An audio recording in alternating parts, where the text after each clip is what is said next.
जर गणेशोत्सवात डीजे वाजवाल तर खबरदार, उच्च न्यायालयाची मुंबईत डीजे वाजवण्यास बंदी। डीजे वाजवल्यास पोलीस आता कारवाई करणार आहे।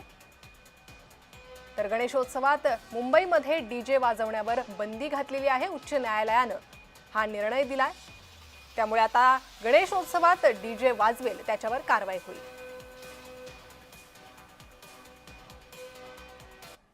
बघायला भेटतं की पोलीस आपल्या मुंबईचा महोत्सव आशिष शेलार साहेबांनी डिक्लेअर केला। म्हणजे मुख्यमंत्र्यांनी एवढा मोठा गाजावाजा केला आणि मुंबईचा आणि मराठी माणसांच्या जेव्हा उत्सव असतात तेव्हाच ह्या सगळ्या गोष्टी बंदी निर्बंध हे सगळे आपल्याला बघायला मिळतं। तसेच आता पुण्यामध्ये हा प्रकार दिसत नाही। पुण्यामध्ये बंदी वगैरे दिलेली नाही।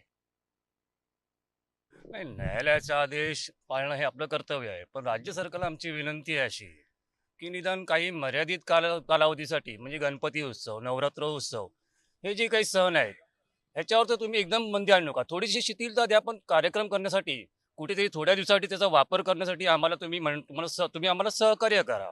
आमचा न्यायालयावर कुठलाही आक्षेप नाही, राज्य सरकारवरही आक्षेप नाही, पण त्यांनी सर्वांना सहकार्य करत आम्हालाही सहकार्य करावं आणि फक्त ही बंदी थोडी शिथिल करावी।